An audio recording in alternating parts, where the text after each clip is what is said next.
pessoas pensam que rock é hoje em dia, ou então se é heavy metal com muita guitarra, mas não é. Sabe, eu posso fazer uma balada e ser rock, depende da atitude da pessoa.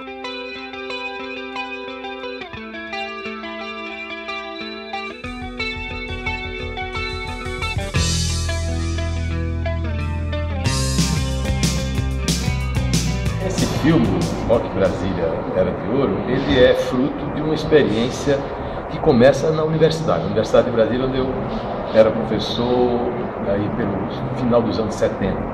E quando começou a surgir os primeiros sintomas do rock brasiliense que transporia digamos assim, as fronteiras de Brasília. Antigamente era o aborto elétrico, que é a banda mãe, porque ela, ao se dissolver, ela se transformou, pelo menos no foco do filme, em 3 bandas. Banda de um lado, banda de outro, juntou, que é o Capital Inicial, a Plebe Rude e a Legião Urbana do Renato. Que país é esse? Que país é esse? Que país é esse? Naquela época eu estava com os alunos uma tarefa de trazer relatórios, na verdade pré-roteiro, já com a linguagem cinematográfica, para habituá-los a trabalhar com a linguagem cinematográfica do contexto social, político, econômico de Brasília.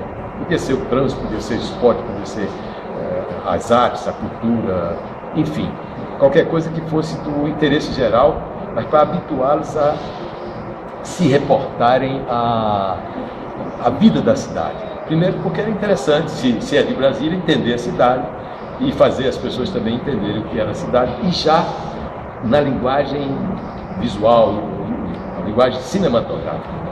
Então ele me trazia um pré-roteiro muito interessante e eu falei, olha, tem cerca de 200 bandas na cidade, seria interessante se vocês falassem, fizessem um trabalho de roteiro, pré-roteiro dessa coisa. Eles traziam, mas nós não tínhamos naquela época as facilidades de hoje, que podia dar uma câmera para cada um e sair filmando.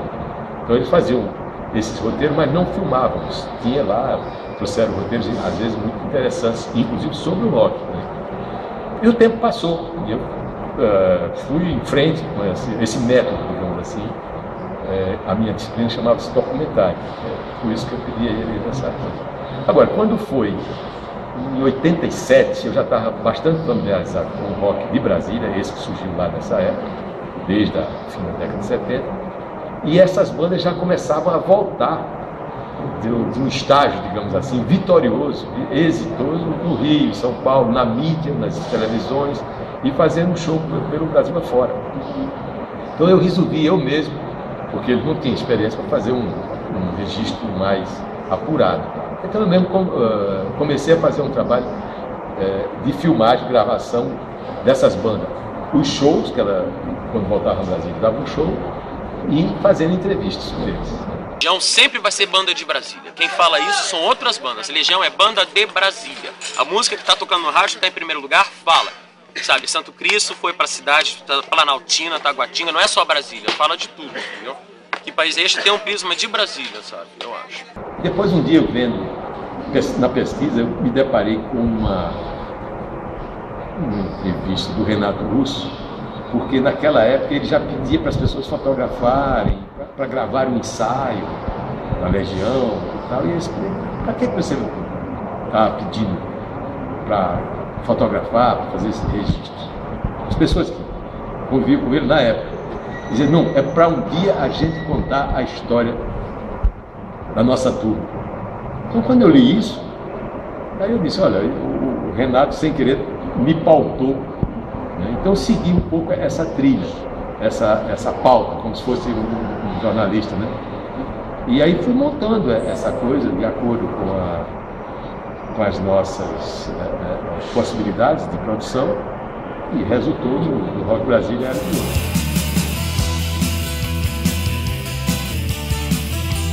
Tem uma música do Renato chama Pais e Filhos. Esse filme, esse trabalho está destinado a pais e filhos, é sem idades, ou todas as idades, entendeu? Porque eu começo com o núcleo familiar. Você sabe que o jovem ele é contestador por natureza, né? O ser humano ele não gosta que cerceiem a sua liberdade. Então o rapazinho, ele já começa a dar trabalho em casa com o pai, não é porque ele quer sair, ele cria asas e ele vai para a vida, né?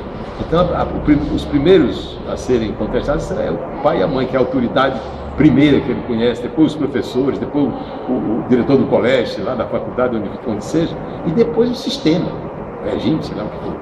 Então essa coisa reúne, além deles propriamente, do pessoal roqueiro, do Renato, do Fê e do Flávio Lemos, que são filhos de um professor, meu colega, Antônio Agenor Briquet, como o Felipe, que é um rapaz que nasceu nos Estados Unidos, porque todos eles ou era filho de professor, ou era filho de diplomata, iam para fora, né, descobriram o punk inglês.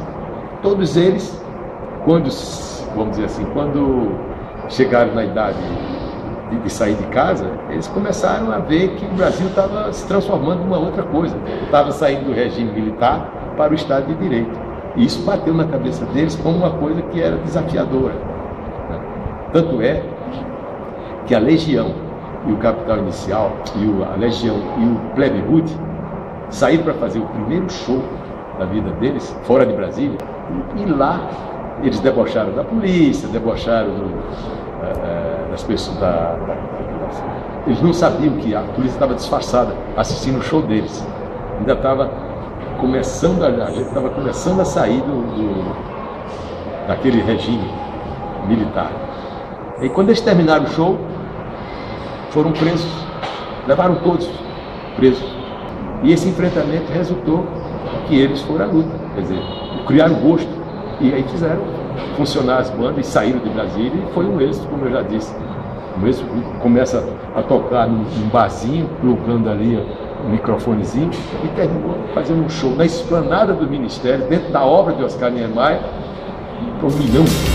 Procuramos independência, acreditamos na distância. Positivo não existia na época, né?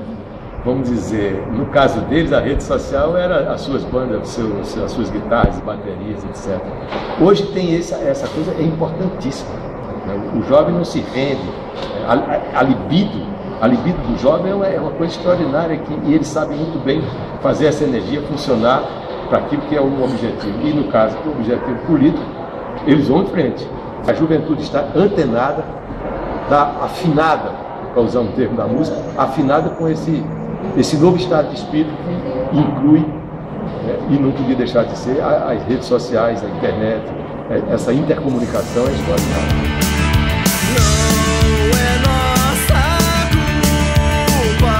No meu caso, de certa forma, não foi nada deliberado. Claro que muito cedo eu comecei a estruturar, mesmo que eu não quisesse, uma visão de mundo, como todos nós temos posições, até ideológicas às vezes, né?